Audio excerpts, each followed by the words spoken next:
آپ کے لیے نہیں، امام کے لیے۔ نبی کریم صلی اللہ علیہ وسلم جب نماز پڑھاتے تھے تو نماز پڑھانے کے بعد آپ کا رخ کدھر ہوتا تھا؟ تو ظاہر ہے اس حالت میں جو دعا کی جائے گی وہ بھی اس طرف موڑ کر کی جائے گی۔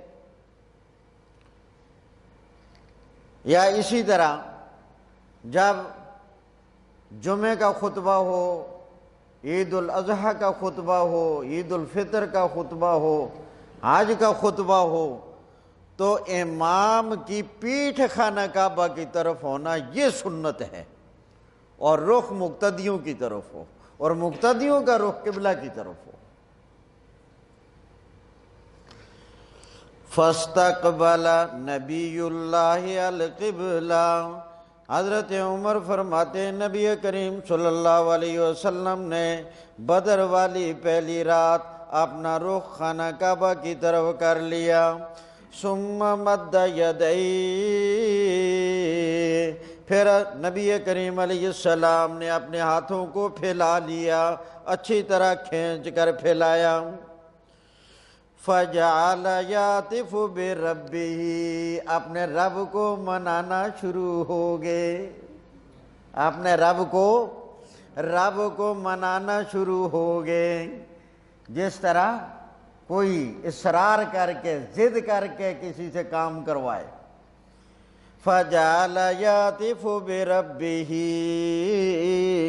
اللہ کے پاک پیغمبر اپنے رب کو منانا شروع ہو گئے، اور کیا کہہ رہے تھے؟ اللہم انجز لی ما وعدتنی، اے میرے اللہ جو تو نے مجھ سے وعدہ کیا ہے، میرے اللہ اپنا وعدہ پورا کر، یا اللہ وعدہ پورا کر۔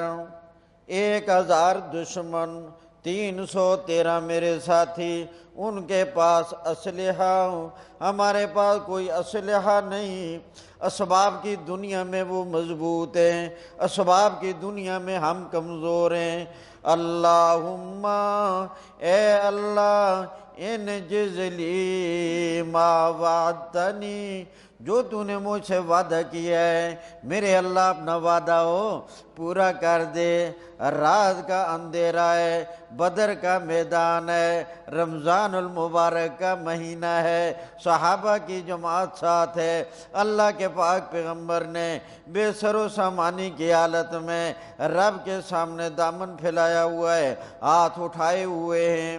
اللہم آتنی ما وعدتنی، اے میرے اللہ جو تو نے مجھ سے وعدہ کیا ہے کامیابی کا، میرے اللہ وہ وعدہ نصیب کر، وہ چیز عطا کر، وہ وعدہ پورا کر۔ اللہ کے پاک پیغمبر پر پریشانی آئی، دروازہ کس کا کھٹکھٹایا؟ دروازہ تو سبق دے دیا، اگر کوئی پریشانی آ جائے اور طرف دوڑنے کی ضرورت نہیں ہے۔ دروازہ کس کا کھٹکھٹانا ہے؟ اور طرف جانے کی ضرورت ہو، کیونکہ اللہ کے پاک پیغمبر اگر اللہ کا دروازہ کھٹکھٹا رہے ہیں تو ہمیں بھی وہی سبق دے کر گئے، جب کوئی دکھ آ جائے، جب کوئی پریشانی آ جائے تو رابطہ کس سے کرنا ہے؟ اللہ سے۔ اللہ اکبر، اللہ وعدہ پورا کر دے۔ اور اگلی بات بڑے مان تان میں کہی، اللہم ان تہلک هذه العصابہ من آل الاسلام، اے میرے اللہ اگر یہ میری اتنے سالوں کی محنت ضائع کر دی گئی، محنت، یا اللہ یہ میرا سرمایہ ضائع کر دیا گیا، صحابہ کرام کی جماعت، اللہ کریم میرا یہ سرمایہ اگر ضائع کر دیا گیا، میری یہ محنت اگر یہاں آج ضائع ہو گئی تو مجھے معلوم کچھ یوں ہو رہا ہے، لا توبہ دو، لا تعبد فی الارض، اللہ کریم پھر تیری بھی عبادت کرنے والا زمین میں کوئی نہیں ہوگا۔ میرے اللہ، یہ میری محنت، یہ میرا سرمایہ، یہ میری پونجی میں لے کر آیا ہوں تیرے دین کی تبلیغ کے لیے، تیرے دین کے کام کے لیے، میرے اللہ ہماری مدد فرما۔ حضرت عمر رضی اللہ تعالیٰ عنہ فرماتے ہیں فَمَا زَالَ يَعْتِفُ بِرَبِّهِ، نبی کریم علیہ السلام مسلسل لگاتار اپنے رب کو مناتے رہے، مادن یدئی، ہاتھ اٹھائے رکھے، مستقبل القبلہ، رخ قبلے کی طرف تھا، یہاں تک کہ حتیٰ سقط رداؤہ عن منکبیہ، اللہ کے پاک پیغمبر نے اوپر چادر لی ہوئی تھی، آپ کے کندھوں سے چادر بھی گر پڑی۔ فَأَتَاهُ ابو بکر، ابو بکر رضی اللہ تعالیٰ عنہ فوراً دوڑ کر قریب آئے، فَأَخَذَ رِدَاءَهُ، اللہ کے پاک پیغمبر کی چادر کو اٹھایا، فَأَلْقَاهُ عَلَى مِنْكَبَيْهِ، اللہ کے پاک پیغمبر کے کندھوں پر رکھ دی۔ وَقُرْبان جائیں ابو بکر تیری فراست پر، ابو بکر تیرے تعلق پر، ابو بکر قربان جائیں تیرے ایمان پر، ابو بکر قربان جائیں تیری قسمت پر۔ ثم التزمہ من ورائہ، اور پیچھے سے آ کر اللہ کے پاک پیغمبر کو اپنے سینے سے لگا لیا،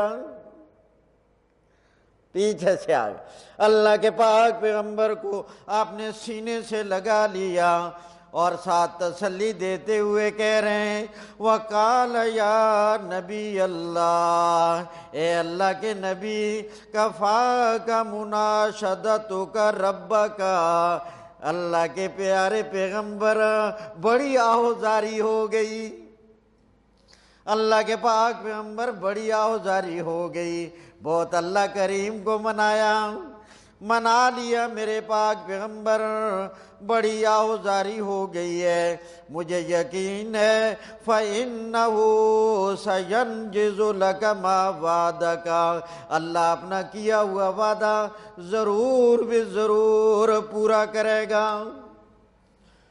حضرت عمر فرماتے ہیں نبی کریم علیہ السلام کا یہ منظر یہاں تک پہنچے، ابو بکر نے سینے سے لگایا ہوا ہے، سینے سے چمٹایا ہوا ہے، اور تسلیاں دے رہے ہیں کہ وعدہ پورا ہوگا۔ اسی وقت اللہ کریم کی آیت نازل ہو گئی اِسْتَسْتَغِیثُونَ رَبَّکُمْ، وہ وقت یاد رکھنے کے قابل ہے، وہ وقت ذرا یاد کرنے کے قابل ہے جب تم اپنے رب کو منا رہے تھے۔ بے توجہی سے نہ مانگنا، آئے کاش کہ ہمیں رب سے مانگنے کا سلیقہ آ جائے۔ یہاں قرآن کے الفاظ کی گہرائی پر اگر جائیں نا، تستغیثون، جب تم اپنے رب کو منا رہے تھے، صرف مانگنا ہی نا، منا رہے تھے، فریاد کر رہے تھے، رب کو منانے کی فکر میں لگے ہوئے تھے۔ اِذْ تَسْتَغِیثُونَ رَبَّکُمْ، جب تم اپنے رب کو منا رہے تھے، رب سے فریاد کر رہے تھے، رب سے آوزاری کر رہے تھے، تو فَاسْتَجَابَ لَكُمْ، رب نے تمہاری فریاد کو سن لیا اور سن کر قبول بھی کر لیا۔ فَاسْتَجَابَ لَكُمْ، استجابہ سن کر قبول کر لینا، فَاسْتَجَابَ لَكُمْ سن کر قبول کر لیا، اور اللہ نے کہا انی ممدکم، میں تمہاری مدد کروں گا۔ میں تمہاری مدد کروں گا، فکر نہ کرنا کہ ہماری تعداد تھوڑی ہے، یہ فکر نہ کرنا کہ دشمن 1000 ہے، چلو تمہاری تعداد سرے سے زیادہ 313، میں 1000 ملائکہ اتار دوں گا، 1000 بِأَلْفٍ مِّنَ الْمَلَائِكَةِ، میں 1000 ملائکہ اتار دوں گا، مردفین، جو لگاتار آئیں گے، مردفین، یہ ردیف سے ہے، ردیف کا معنی ہوتا ہے ایک سواری پر 2 سوار بیٹھے، ایک آگے ہو ایک اس کے پیچھے ہو، پیچھے والے کو ردیف کہتے ہیں، ایک آگے ہو گیا، پیچھے والے کو کیا کہتے ہیں؟ ردیف۔ اسی ردیف سے ہے ارداف، اسی سے ہے مردفین، لگاتار یک بعد دیگر تسلسل سے ملائکہ آئیں گے۔ تو اللہ کریم نے کہا میں فرشتوں کو اتاروں گا، فرشتے تمہاری مدد کے لیے آئیں گے۔ اب اللہ کریم نے 1000 ملائکہ اتارے، کیونکہ کافر بھی مقابلے میں کتنے تھے؟ 1000 ملائکہ آئیں گے، مردفین،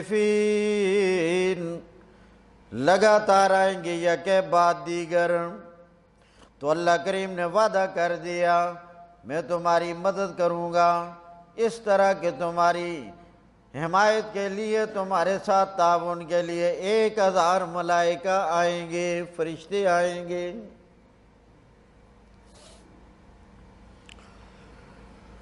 وَمَا جَعَلَهُ اللَّهُ إِلَّا بُشْرًا، اس اگلی آیت میں ایک سوال کا جواب دیا گیا ہے، ایک سوال کا جواب دیا گیا ہے۔ سوال یہ ہے کہ اللہ تعالیٰ نے وعدہ فرمایا کہ میں 1000 فرشتے نازل کروں گا، اور پھر ملائکہ آئے، اور ایک فرشتہ تو بڑی طاقت والا ہوتا ہے، حضرت جبرائیل بھی شامل تھے اس میں، حضرت جبرائیل علیہ السلام بھی شامل تھے، اور حضرت جبرائیل علیہ السلام کے بارے میں قرآن نے جو ان کی صفات بیان کی ہیں، ان میں ایک صفت بیان کی ہے ذی قوت، جبرائیل امین بڑی قوت اور طاقت والے ہیں۔ تو نبی کریم علیہ السلام نے حضرت جبرائیل علیہ السلام سے پوچھا، جبرائیل اللہ نے قرآن میں تمہارے بارے میں کہا ہے جبرائیل بڑی طاقت والا ہے، تو تمہاری کتنی طاقت ہے؟ اللہ نے جو کہا ہے طاقت والا، تو جبرائیل آپ کی کتنی طاقت ہے؟ حضرت جبرائیل علیہ السلام نے کہا اے اللہ کے پاک پیغمبر، مجھے اللہ نے 600 پر دیے ہیں۔ کتنے؟ 600 پر، مجھے اللہ نے 600 پر دیے، اور جب اللہ نے مجھے قوم لوط پر عذاب کا حکم دیا تو مجھے اللہ نے حکم دیا کہ ان کی بستیوں کو اٹھا کر زیر و زبر کر دو، پلٹ دو، اٹھا کر الٹ دو۔ اور قوم لوط کی 5 بستیاں تھیں۔ کتنی؟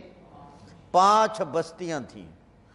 تو میں نے اپنے کچھ پروں کے کناروں سے، پورا پر نہ، کچھ پروں کے کناروں سے میں نے قوم لوط کی 5 بستیوں کو اٹھایا نیچے سے۔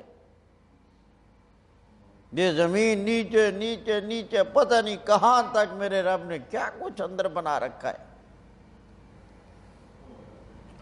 ابھی آپ چند دن پہلے جو زلزلہ آیا تھا اس کے بارے میں سن رہے تھے ذرائع ابلاغ میں کہ 196 کہ 92 کلومیٹر اندر ہوا ہے طے میں، 196-92 کلومیٹر اندر۔ تو حضرت جبرائیل فرماتے ہیں میں نے اپنے پچھ پروں کے کناروں سے قوم لوط کی 5 بستیوں کو اٹھایا اور آسمان کے قریب اتنا اٹھا کر لے گیا کہ اس بستی کے مرغوں کی اور کتوں کی بولنے کی آواز آسمان والی مخلوق سن رہی تھی، اتنا قریب اٹھا کر لے گیا اوپر، اور وہاں سے پٹک کر میں نے نیچے مار دیا، الٹ دیا۔ تو اگر کچھ پروں کے کناروں میں اتنی طاقت ہے تو پھر ایک پورے پر میں کتنی طاقت ہوگی، اور 600 پر پورے لگیں ان میں پھر کتنی طاقت ہوگی۔ تو اللہ نے 1000 ملائکہ بھیجے، اور ملائکہ تو بڑی طاقت والے میرے اللہ نے بنائے ہیں۔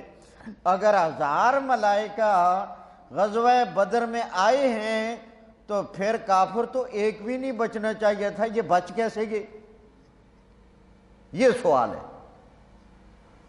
سوال یہ ہے کہ اللہ کریم نے 1000 ملائکہ بھیجے، اور ملائکہ بڑی طاقت والے ہوتے ہیں، بڑی قوت ہوتی ہے، تو یہ کافر بچ کیسے گئے؟ یہاں تو ایک کافر بھی بچنا نہیں چاہیے تھا، قلع کم ہو جاتا۔ یہ سوال ہے، اس کا میرے اللہ نے جواب دیا، فرمایا ملائکہ اتارے ضرور آئے، اور جزوی طور پر تھوڑا بہت حصہ بھی لیا، مگر اصل ملائکہ کو اتارنے کا مقصد مسلمانوں کو تسلی دینا تھا، مسلمانوں کا طبی تقاضے کے پیش نظر ان کے دل کو مطمئن کرنا تھا، اور اصل میدان صحابہ کرام ہی کے ہاتھوں سے فتح کروانا مقصود تھا۔ اگر ملائکہ کے ذریعے سے یہ میدان فتح کرایا جاتا تو پھر صحابہ کرام کا اور نبی کریم علیہ السلام کے شاگردوں کی وہ شان اور وہ عظمت نہ ہوتی جو میرے رب نے غزوہ بدر کے بعد کہا، اے میرے پیارے پیغمبر، آج سے میرا یہ اعلان ہے غزوہ بدر کی فتح کے بعد کہ یہ بدر کے شورا کا جو بھی کرے کوئی پرواہ نہیں، آج میں رب نے ان کے لیے جنت کا فیصلہ کر دیا ہے۔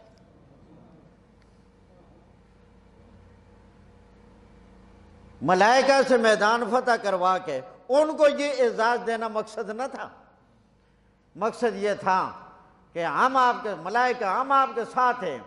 ایک جس طرح انسان کے بشری تقاضے ہیں، اسباب کی دنیا ہے، تاکہ اسباب کی دنیا میں وہ مطمئن رہیں، ہمارے پیچھے ہیں، ملائکہ ہیں ہمارے ساتھ، جنگ ہوگی یہ ہمارے ساتھ تعاون کریں گے، بس وہ ہے۔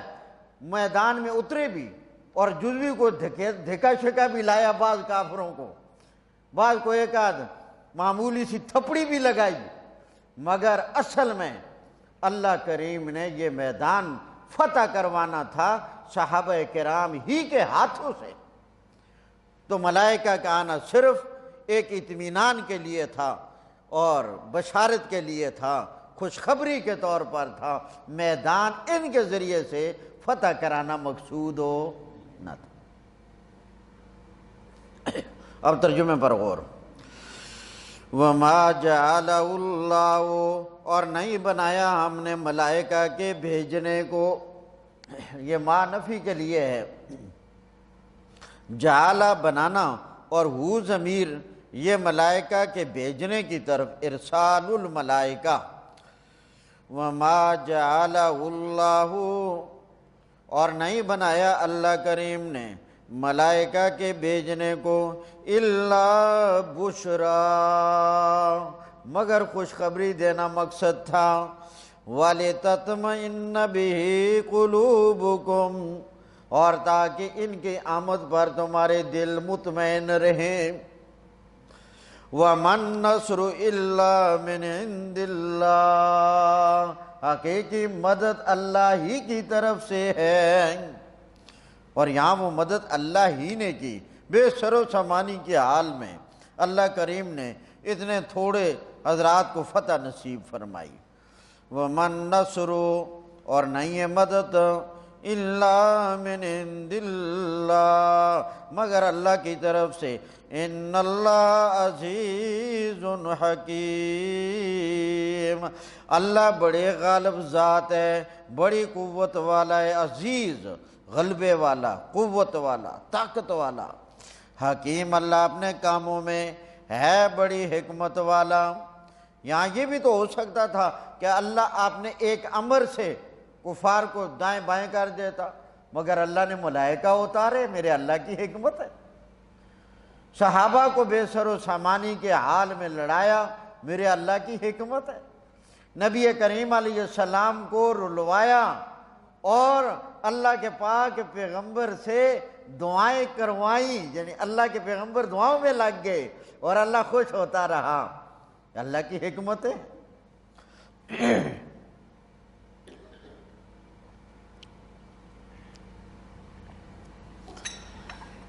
اِذْ يُغَشِّيكُمُ النُّعَاسَ أَمَنًا، بڑی توجہ ہے اس اگلی آیت میں۔ غزوہ بدر کے موقع پر مسلمانوں پر دو نعمتوں کا ذکر ہے۔ غزوہ بدر کے موقع پر کتنی نعمتوں کا ذکر ہے بولو؟ دو نعمتوں کا، دو نعمتیں ہوئی غزوہ بدر کے موقع پر۔ پہلے تھوڑا سا غزوہ بدر کا نقشہ سمجھ لیں، پھر یہ دو نعمتیں سمجھاتا ہوں۔ مسلمان جب بدر کے میدان میں آئے اور ادھر سے کفار مکہ بدر کے میدان میں آئے تو بدر کا میدان ایک حصہ خالص مٹی تھی اور ایک حصے کی طرف زیادہ ریگستان، ریتلا علاقہ تھا، وہاں ریت تھی زیادہ۔ اب مسلمان مدینہ طیبہ کی جانب سے آئے تو ان کے حصے میں بدر کا وہ حصہ آیا جو ریگستانی تھا، ریت والا تھا، اور جو صحیح مٹی والا حصہ تھا وہ کفار مکہ، ادھر مکہ کی جانب سے آنے والوں کو مل گیا۔ تو اس اعتبار سے جو ریتلا علاقہ ہوتا ہے، باریک ریت، اس میں ذرا چلنا مشکل ہوتا ہے، اور مٹی والی جگہ میں چلنا کیا ہوتا ہے؟ آسان ہوتا ہے۔ اگر یہ بات آپ کو سمجھ آ جائے تو بڑی اچھی بات ہے، نہ سمجھ آئے تو پھر عملی طور پر عمل کرنے کے لیے ایک تجربے کا مشورہ دیتا ہوں۔ وہ یہ ہے کہ کراچی چلے جائیں، سمندر کے کنارے چلے جائیں، اکیلے نہ جانا، ساتھ مجھے بھی لے جانا، وہاں چونکہ کر کے عملی تجربہ تو مجھے بتانا جی ٹھیک کہا تھا آپ نے۔ تو وہاں چلے جائیں اور سمندر کے کنارے جائیں اور وہ جو ریت ہے اس میں ذرا چلیں تو اندازہ ہو جائے گا کہ ریت میں چلنا آسان ہوتا ہے یا مشکل ہوتا ہے۔ جو وہاں چلا ہوگا اس کو تو ابھی سمجھ آ گئی ہوگی، ایسا ہے کوئی؟ اچھا مدثر صاحب، ہاں اور بھی ہیں، تو آپ لوگ بھی ہمارے ساتھ جا سکتے ہیں، یہ نہیں کہ آپ کے لیے پابندی ہے، آپ ہمیں اس جگہ پہ لے جانا جہاں آپ گئے تھے۔ اور جب اس ریت والے حصہ سے باہر آئیں مٹی والے حصے پر تو دیکھو پھر رفتار کچھ اور ہو جاتی ہے۔ اب ظاہر ہے جب جنگ کا مقام ہو، جنگ کرنی ہو تو وہاں بیٹھ کر ایک جگہ تسبیح تو نہیں پڑھنی ہوتی نا، وہاں تو چلنا پھرنا پڑتا ہے۔ اب چلنے پھرنے کے لیے مسلمانوں کے حصہ میں جو جگہ آئی وہ بڑی مشکل تھی، اور کافروں کے حصہ میں جو جگہ آئی وہ بڑی، اس اعتبار سے جنگی نقطہ نظر سے اور طبعی اسباب کے درجے میں وہ زیادہ موزون تر اور بڑی اچھی جگہ تھی۔ ایک یہ دشواری پیش آئی۔ دوسری دشواری یہ ہوئی کہ بدر کے مقام پر پانی بھی تھا، اور وہ جو پانی والا حصہ تھا، پانی سمجھیں، وہ کفار مکہ کے حصے میں آیا، ان کے قبضے میں تھا وہ۔ اب مسلمانوں والے حصے میں پانی نہیں تھا، یہ پانی کہیں دور سے لا کر گویا کہ اپنی ضرورت پوری کریں، تو وہ صورت تھی۔ پینے والا پانی جو ساتھ لایا گیا ہو اس سے اپنی ضرورت پوری کریں، ورنہ بدر کی جگہ میں ان کو پانی میسر ہو، یہ بھی بڑی مشکل بات تھی۔ اب اس صورتحال کے پیش نظر اوپر سے شیطان بھی دخل اندازی دے گیا۔ کچھ لوگوں کے ذہن میں وسوسے پیدا ہونے شروع ہو گئے کہ دیکھو ہم حق پر ہیں اور کتنا سخت حصہ ہمارے زیر تصرف آیا، پانی ہمارے پاس نہیں، اور وہ لوگ باطل پر ہیں، کتنا اچھا رقبہ ان کے ہاتھ آیا، پانی ان کے پاس ہے۔ اوپر سے بعض لوگوں کے دل میں یہ وساوس بھی آنے شروع ہو گئے۔ یہ تھوڑا سا میدان بدر کا نقشہ میں نے بتایا۔ اب اس کے بعد سمجھو، اس موقع پر اللہ کریم نے مسلمانوں پر دو نعمتیں کی۔ کتنی نعمتیں کی؟ دو۔ نمبر ایک، پہلی نعمت میرے اللہ نے یہ فرمائی کہ تھکے تھے، ہارے ہوئے تھے، یعنی تھکاوٹ کی ہار، تھکاوٹ تھی بشری تقاضے کے پیش نظر، رمضان بھی تھا، گرمی بھی تھی، بے سر و سامانی بھی تھی، بھوک بھی تھی، پیاس بھی تھی، سہولیات بھی میسر نہ تھی، بڑی پریشانی، اور پھر ذہنی طور پر بھی ٹینشن تھی۔ یہ ساری صورتحال تھی۔ اس صورتحال کو ختم کرنے کے لیے میرے اللہ نے آگے سے جو رات آئی، اس رات میں صحابہ کرام پر نعمت کے طور پر، ایک ہوتی ہے عادتاً، ایک ہوتی ہے اللہ کے امر سے نعمت کے طور پر، میرے اللہ نے سب پر ایک نیند مسلط کر دی۔ سو جاؤ سارے آرام سے۔ بدر کے میدان میں ایسے سلا دیا جیسے نرم گرم گدوں پر بھی نیند نہیں آتی۔ گدے سمجھتے ہو؟ گدا نا، گدا، وہ یو فون والوں کا اشتہار ذرا ذہن میں رکھنا نا۔ تو نرم گرم گدوں پر ایسی نیند نہیں آتی جو نیند میرے اللہ نے اس بدر کے میدان میں حضرات صحابہ کو عطا فرمائی۔ اور ایک صحابی بھی ایسا نہیں رہا جس کو نیند نہ آئی ہو۔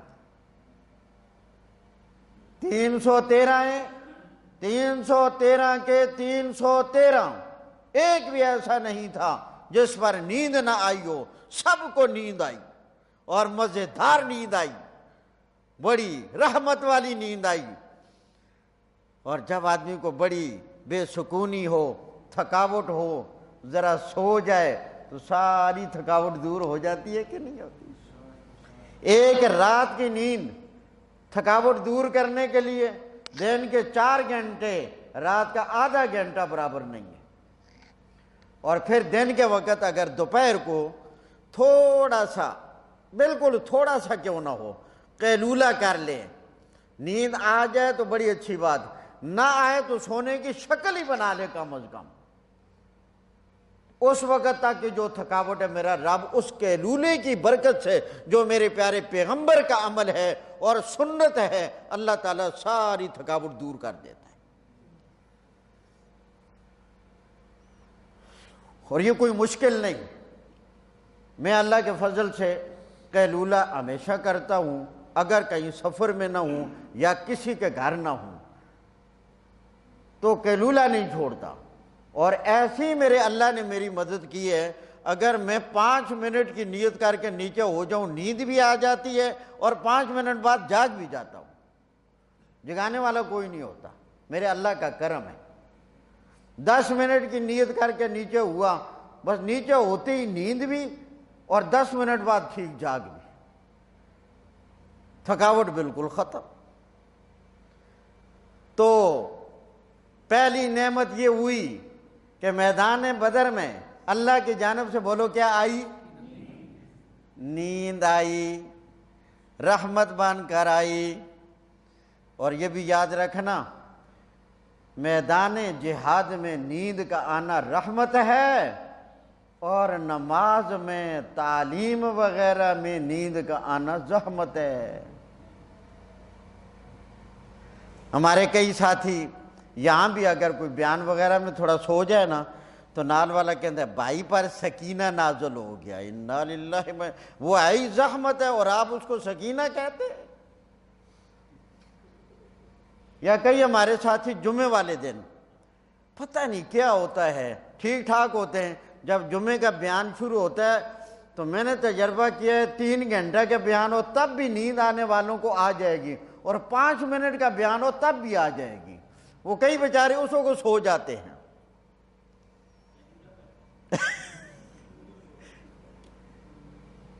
تو خیر، میدان جہاد میں نیند سکینہ ہے، میدان جہاد میں رحمت ہے۔ نماز میں نیند آ جائے زحمت ہے، تعلیم کے دوران نیند آ جائے یہ کیا ہے؟ یہ زحمت ہے، یہ کوئی رحمت نہیں۔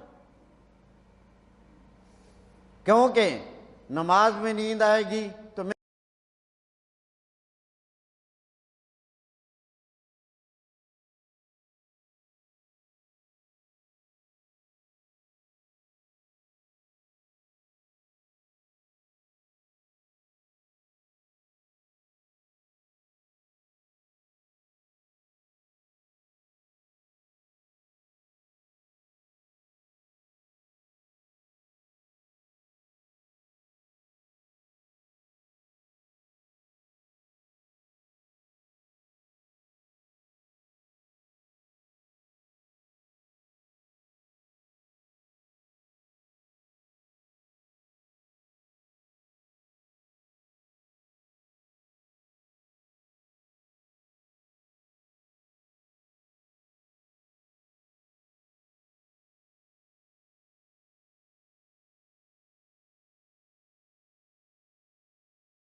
صحابہ سوئے ہوئے ہیں، اللہ کے پاک پیغمبر نے ابو بکر رضی اللہ تعالیٰ عنہ کا ہاتھ پکڑا ہوا ہے، فرمایا ابھی صبح آنے والی ہے، ابھی روشنی کھلنے والی ہے، آج ہماری جنگ ہوگی۔ فرمایا یہاں ابو جہل مرے گا، یہاں فلاں کافر مرے گا، یہاں فلاں کافر مرے گا، اس جگہ فلاں کافر مرے گا۔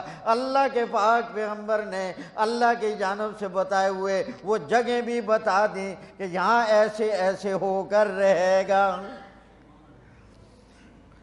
سَيُهْزَمُ الْجَمْعُ وَيُوَلُّونَ الدُّبُرَ، یہ لوگ ان قریب شکست کھانے والے ہیں اور پیٹھ دے کر بھاگ جائیں گے۔ سارے صحابہ کرام مزے کی نیند سوئے اور جب جاگ گئے کوئی تھکاوٹ نہیں تھی، آرام تھا، سکون تھا، اطمینان تھا، اور اللہ کے پاک پیغمبر ساری رات اللہ کے سامنے دعائیں کرتے رہے۔ ایک نعمت یہ ہوئی۔ دوسری نعمت، میرے اللہ نے اسی رات کے آخر میں بڑی عجیب بارش برسا دی۔ کیا برسا دی؟ اور بارش کا نقشہ بڑا عجیب تھا۔ مسلمانوں والی طرف میں بارش ہوئی، ہلکے ہلکے انداز کی۔ کس کی؟ ہلکے ہلکے انداز کی۔ اور اس جانب بارش ہوئی بڑی تیز۔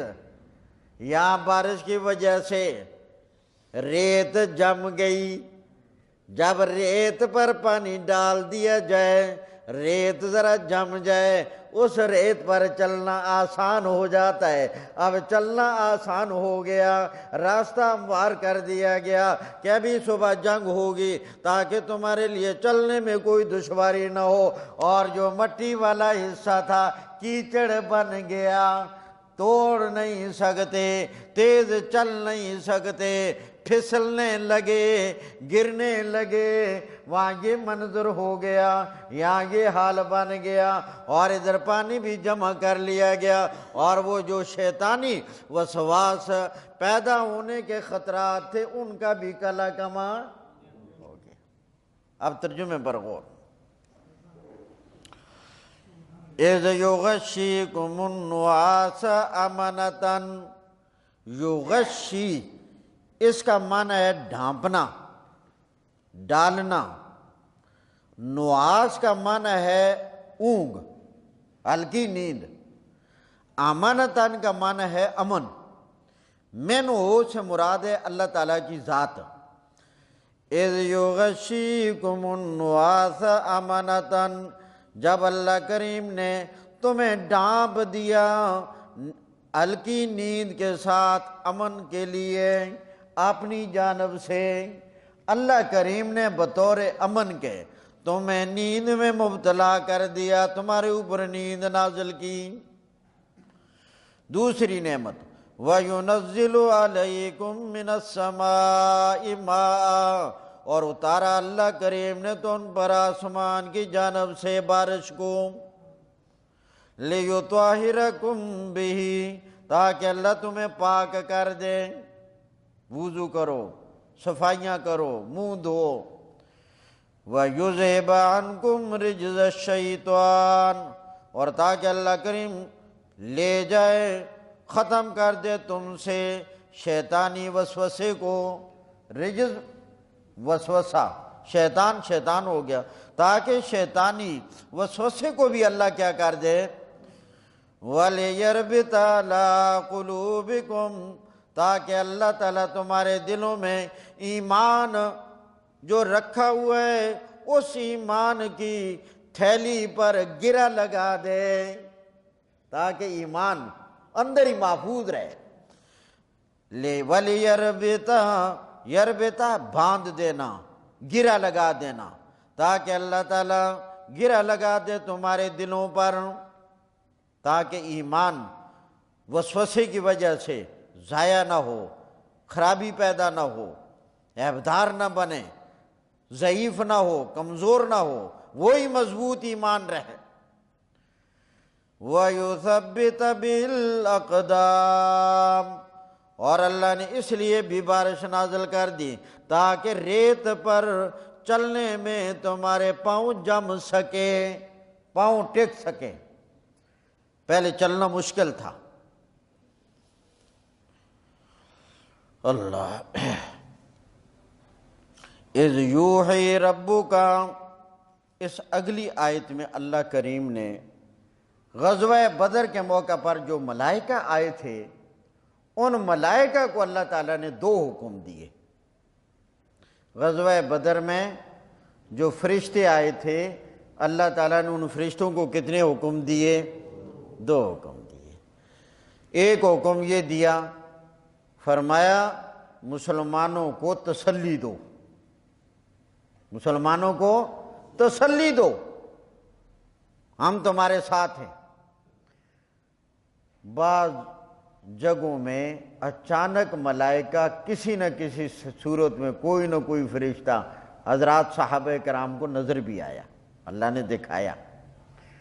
اور بعض جگہ ملائکہ کی جانب سے وہ ہلکی سی کاروائی دیکھنے میں آئی، کاروائی کرنے والا نظر نہیں آیا۔ بعض کے بوتھے ٹیڑھے ہو گئے، جس طرح زور سے کسی نے تھپڑ لگایا ہو، تو وہ تھپڑ گویا کہ لگتا، اس کا اثر وہ دیکھا مگر تھپڑ لگانے والا نظر نہیں آیا۔ اور بعض اوقات کوئی نہ کوئی آواز بھی ایسی غیبی وہ کر دیتے، ہاں بالکل، جب کوئی آگے بڑھتا مارنے کے لیے، آگے آگے بڑھو بڑھو بڑھو، بالکل ہم تمہارے ساتھ ہیں، بس اس کو قابو کرو قابو کرو، آواز آ جاتی۔ تو ایک اللہ کریم نے یہ ڈیوٹی لگائی کہ ان حضرات صحابہ کرام کی حمایت کرے اور ان کا حوصلہ بڑھائے، ان کے ساتھ ہوں، تسلی دیں، ان کو اطمینان دلائیں ان کو۔ اور دوسرا کام یہ ذمہ لگایا کہ کچھ نہ کچھ کارروائی بھی کرو، یعنی وہی تسلی کے لیے میدان ان کی محنت سے اور ان کی لڑائی سے میدان فتح کرانا مقصود ہو نہ تھا۔ اور اس کے لیے اللہ نے حکم دیا مارو۔ کہاں ماریں؟ فرمایا ان کی گردنوں کو مارو اور ان کے پوروں کو مارو، پوروں پر مارو اور گردنوں پر مارو۔ گردن پر تو اس لیے مارو کہ گردن پر مارا تو کام بن جائے گا، گردن پر مارنے سے، کیونکہ اگر گردن ہی نہ ہو تو پھر تو کام خراب ہے۔ وہ ایک مارکے میں، ایک جنگ میں جرنیل صاحب اپنے فوجیوں کی کارروائی سن رہے تھے، بھائی کیا کیا کارنامے تم نے کیے۔ ان میں سے ایک آدمی کہنے لگا، وہ جی ہمارا جو فلاں دشمن تھا نا، میں بتاؤں میں نے اس کے ساتھ کیا کیا؟ ہاں بھائی بتاؤ، وہ تو ہمارا بڑا دشمن تھا، وہ ہمارے مقابلے کا بڑا جرنیل تھا، بتاؤ اس کے ساتھ کیا کیا؟ مجھے زبردست غصہ آیا، میں نے اس کے پاؤں کاٹے۔ کمال کیے یار، اس کے پاؤں کاٹ دیے؟ یہ کاٹ دیے۔ اور کیا کیا؟ میں نے اس کے ہاتھ کاٹے، انگلیاں کاٹی، فلاں کاٹا فلاں کاٹا۔ خیر آخر میں خاموشی اختیار کی، یار تم نے سب کچھ ہی کاٹا تو گردن کا ذکر نہیں کیا، گردن کیوں نہیں کاٹی؟ حالانکہ ایسے موقع پر تو کمال ہوتا ہے، بھائی میں نے تو اس کی گردن اڑا دی۔ کہنے لگا وہ تو پہلے ہی کٹی ہوئی تھی، اگر وہ پہلے نہ کٹی ہوتی تو پھر تو میں اس کو بھی کب چھوڑتا، مگر وہ قسمت سے پہلے کٹی ہوئی تھی۔ تو اللہ تعالیٰ نے فرمایا ان کی گردنوں کو مارو، اور یہ در حقیقت ان کو کہہ کر صحابہ کو تربیت دینا مقصد تھا کہ جب دشمن تمہارے سامنے آ جائے تو ان کی گردنوں پر وار کرو تاکہ اٹھنے کا نہ رہے، اور یا پھر نشانے پر رکھو ان کی انگلیوں کے پوروں کو، کیونکہ جب پورے زخمی ہو جائیں گے تو پھر اسلحہ چلانے کے قابل نہیں رہیں گے، تو پھر منہ نہ تو نہیں چلائیں گے نا۔ اس لیے ان کی انگلیاں کاٹو اور ان کی گردنوں کو مارو۔ تو یہ حضرات ملائکہ کو حکم دیا، مگر صحابہ کرام کے لیے ایک عملی جنگی تربیت تھی اللہ کی طرف سے کہ دشمن کو جب نشانہ بنانا ہو میدان جنگ میں تو اس کے اندر اس چیز کو تم سامنے رکھا کرو۔ اب ترجمے پر غور ہے۔ اذ یوحی ربک، جب تیرے رب نے وحی کی حکم کیا، یوحی بمعنی حکم کرنا، اذ یوحی ربک، جب تیرے رب نے حکم کیا، الی الملائکۃ، کیا معنی ہے؟ ملائکہ کو، فرشتوں کو، انی معکم، ملائکہ میں بھی تمہارے ساتھ ہوں۔ اللہ ملائکہ کو تسلی دے رہا ہے، میں تمہارے ساتھ ہوں۔ فَثَبِّتُوا الَّذِينَ آمَنُوا، تم ثابت قدم رکھنے کی محنت کرو ایمان والوں کو میدان بدر میں۔ سَأُلْقِي، عن قریب میں ڈال دوں گا، فی قلوب الذین کفروا، کافروں کے دلوں میں، الرعب، رعب کو ڈال دوں گا۔ جب رعب آ جائے تو پھر مقابلہ اور جنگ کے لیے آدمی تیار ہو۔ وہ ایک آدمی تھا مجاہد، وہ اپنے فوجیوں میں اور اپنے سپہ سالار کے سامنے بڑی دھواں دار تقریر کرے۔ کیا کرے؟ دھواں دار تقریر کرے۔ میرا بس دل کرتا ہے میں جہاد کروں تو ایسا کر دوں، ایسا کر دوں، ایسا کر دوں، بس ہر وقت۔ سننے والے کہنے لگے یار یہ آدمی اچھا ہو گیا، دریا اگر نکل جاتا خدا جانے کیا سے کیا کرتا۔ خیر ایک دن آپ جیسے کسی صاحب عقل ہوش مند نے کہہ ہی دیا یار کب سے آپ کی تقریریں سن کر ہم تھک گئے کہ میں یہ کر دیتا وہ کر دیتا، تو آپ میدان میں آتے کیوں نہیں؟ کہنے لگے دل تو بڑا کرتا ہے پر موت تو بڑا ڈر لگتا ہے۔ کاش کے درمیان میں موت والا رپڑ نہ ہوتا نا، پھر میں بتاتا کہ جہاد کیا ہوتا ہے، پھر ان دشمنوں کی ایسی کہ میں تیسی کر دیتا۔ جڑا موت والا بچڑا پڑے نا اس نے کم سارا، بس جس کو ارادہ کرتا ہوں جب خیال آتا ہے اوکھو مر جاؤں گا، بچوں کا کیا ہوگا، بیوی کا کیا ہوگا، بس پھر میں کہتا چلو اجر نہیں دیو۔ سَأُلْقِي، عن قریب میں ڈال دوں گا، فی قلوب الذین کفروا، کافر لوگوں کے دلوں میں۔ دل کڑے لفظ دا مانے قلوب، الرعب، رعب ڈال دوں گا۔ اور اللہ کریم نے ملائکہ کو بطور تربیت فرمایا فَاضْرِبُوا، کیا مانے؟ ہاں شکر ہے مانا نہیں کیتا، ختم پڑھو۔ فَاضْرِبُوا فَوْقَ الْأَعْنَاقِ، ان کی گردنوں کی ٹھکائی کرو، ان کی گردنوں کی ٹھکائی کرو، نشانہ خطا نہ ہو، گردن اڑاؤ ان کی۔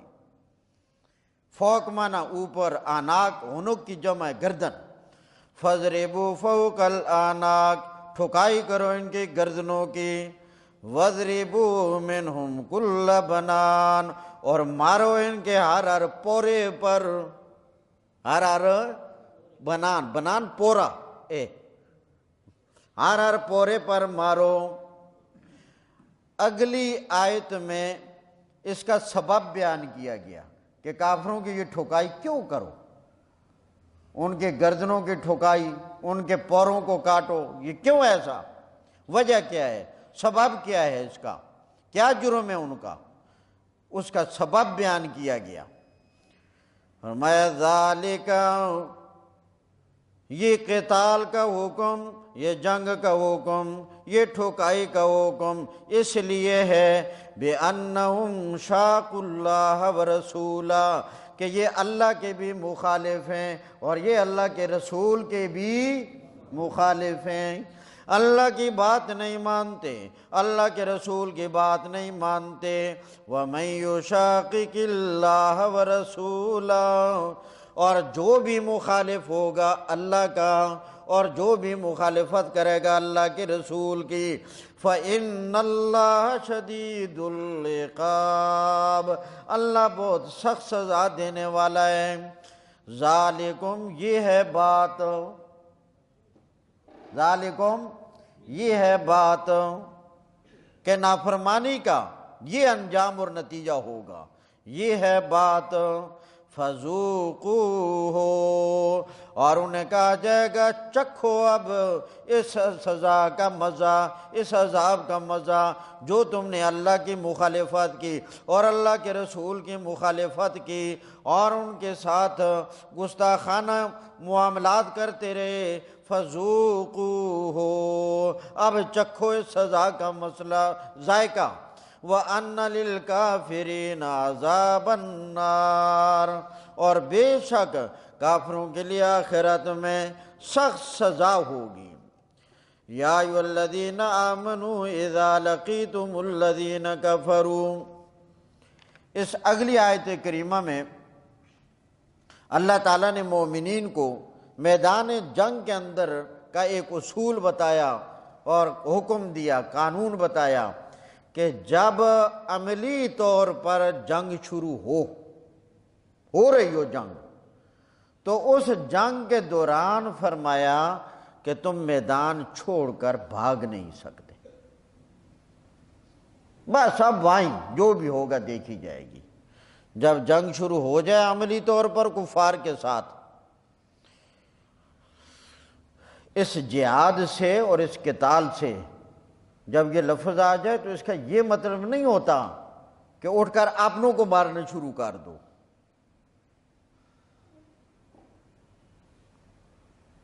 اس سے ہمیشہ مراد ہوتا ہے کہ کفار کے ساتھ اور غیر مسلموں کے ساتھ جب تمہاری جنگ ہو،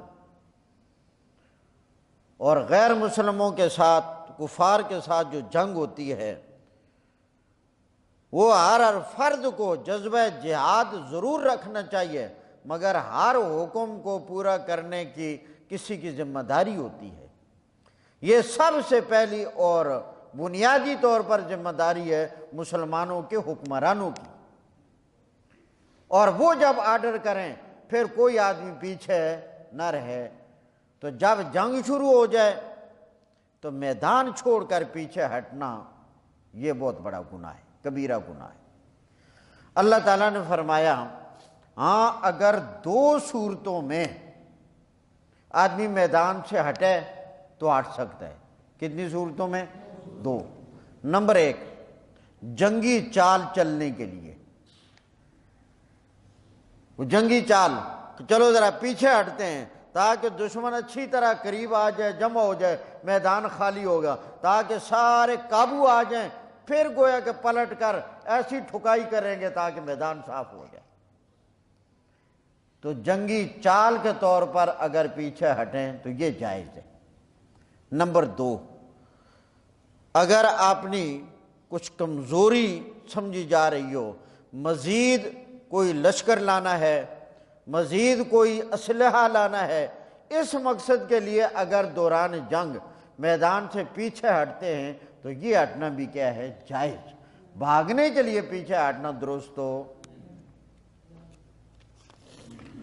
یا ایھا الذین آمنوا، اے ایمان والو، اذا لقیتم الذین کفروا زحفا، جب تمہارا مقابلہ ہو جائے کافروں سے قریب قریب، وہاں تمہاری جنگ شروع ہو جائے، فلا تولوہم الادبار، تم اپنی پیٹھیں پھیر کر بھاگنے والے نہ ہو جاؤ، پھر میدان چھوڑ کر بھاگنا درست نہیں۔ وَمَن يُوَلِّهِمْ، اور جو آدمی اپنی پیٹھ پھیرے گا اس دن، ما سوائے دو صورتوں کے، الا متحرفا لقتال، مگر جنگی چال چلنے کے لیے۔ متحرف اس کا معنی ہوتا ہے جنگی چال کے لیے پیچھے ہٹنا، قتال من جنگ، تو جنگی چال کے لیے پیچھے ہٹنا۔ او متحیزا الی فئۃ، یا کسی لشکر اور جماعت کی طرف پیچھے ہٹے تاکہ ان کو ساتھ لے کر آیا جائے۔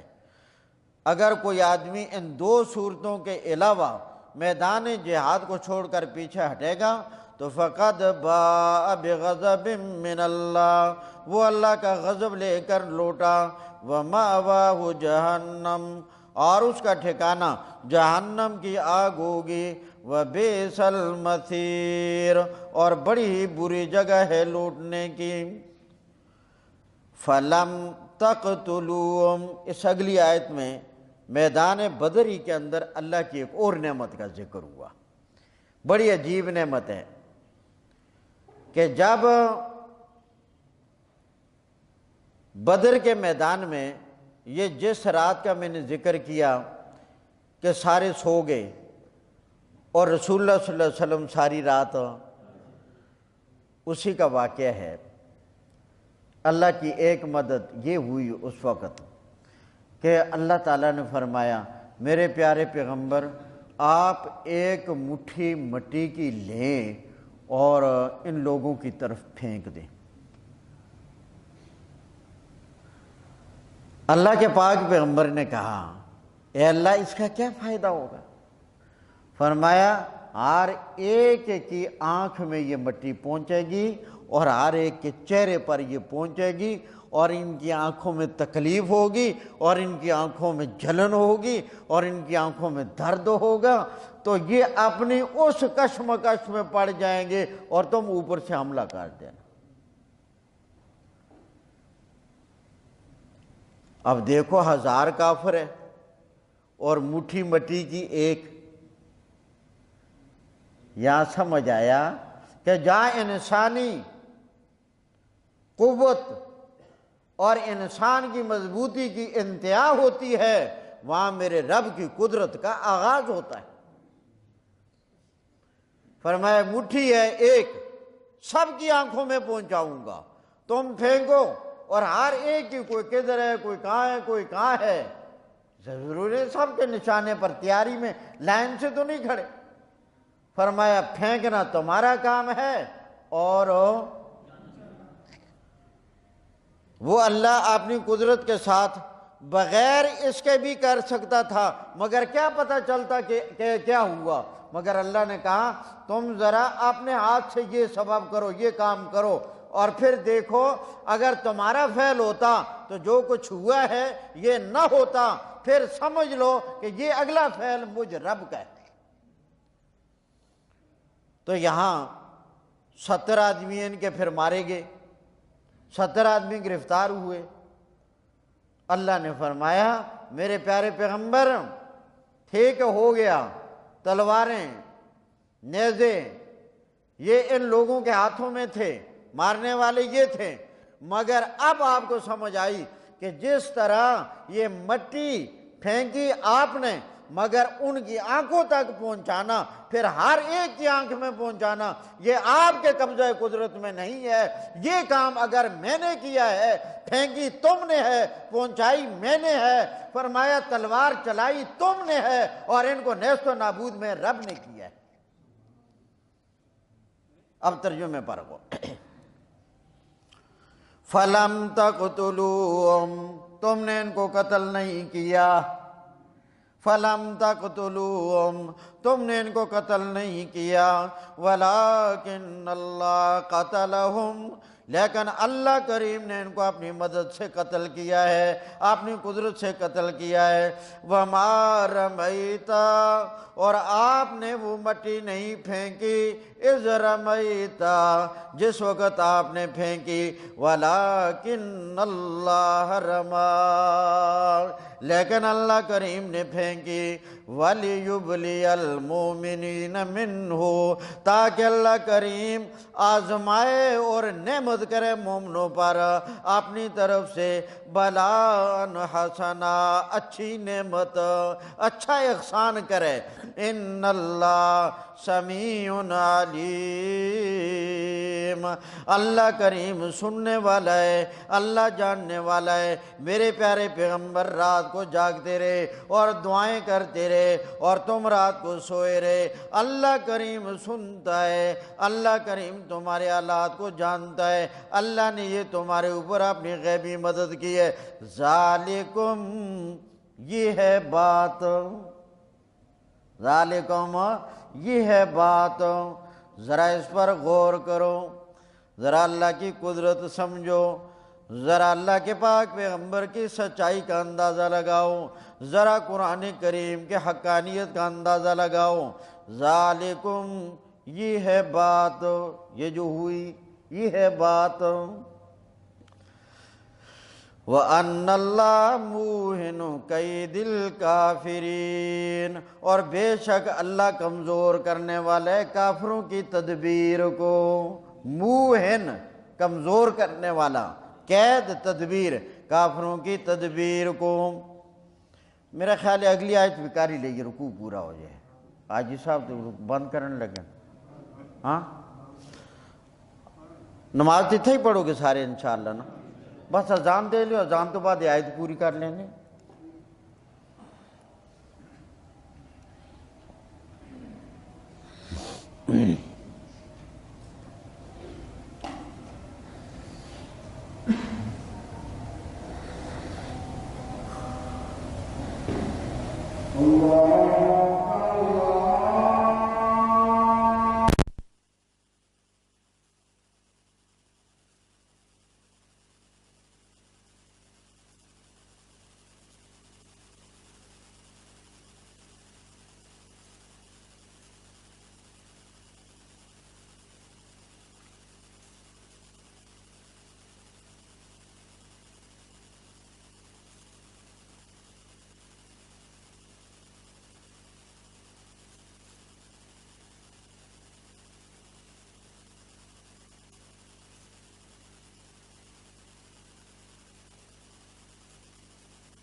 عام میں سے اور مسلمانوں میں سے جو حق پر ہے اس کو فتح عطا کر۔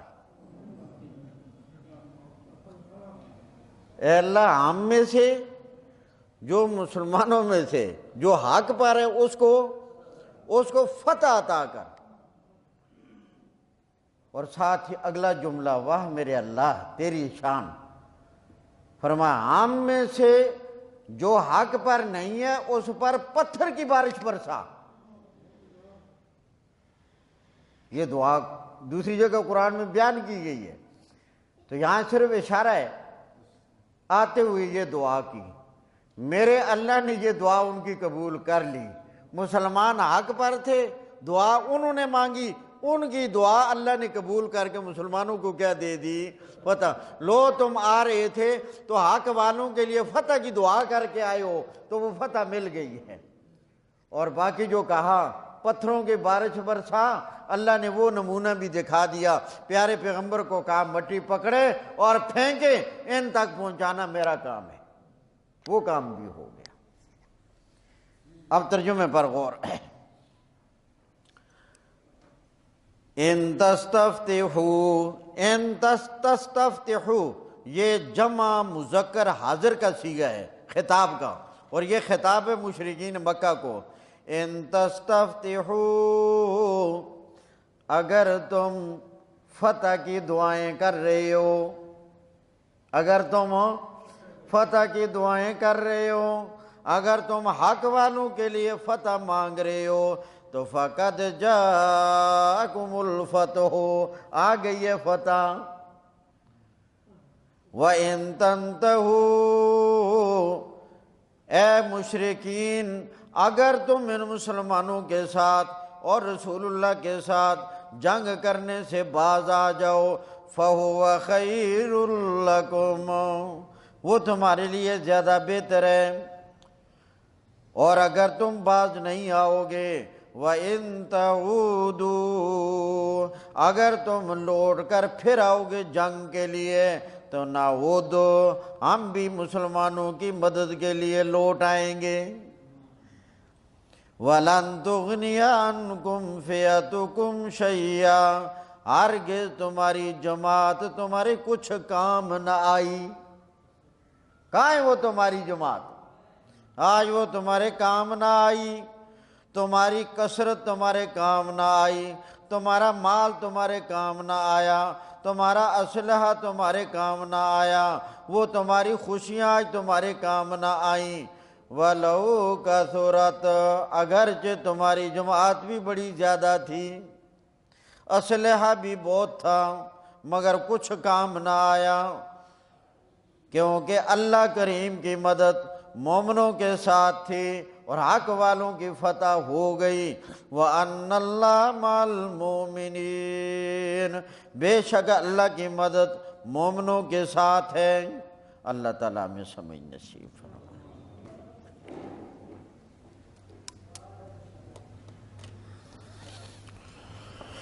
الحمدللہ رب العالمین، والصلاة والسلام علی سید الانبیاء والمرسلین۔ اللہم احسن عاقبتنا فی الامور کلہا واجرنا من خزی الدنیا وعذاب الآخرہ۔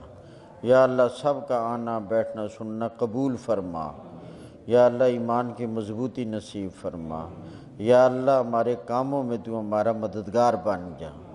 یا اللہ رزق حلال کی کشادگی نصیب فرما۔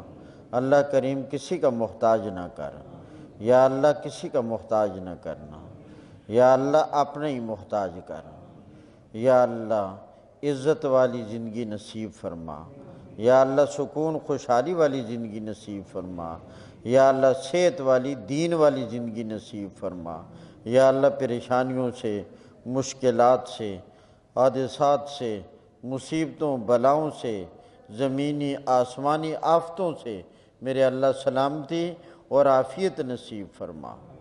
یا اللہ تمام بیماروں کو صحت نصیب فرما۔ یا اللہ سب مریضوں کو صحت نصیب فرما۔ یا اللہ یہاں لاہور میں جو فیکٹری گرنے سے حادثہ پیش آیا، جو لوگ مسلمان اس میں شہید ہوئے، یا اللہ ان کی مغفرت فرما۔ یا اللہ جو زخمی ہیں ان کو صحت یاب فرما۔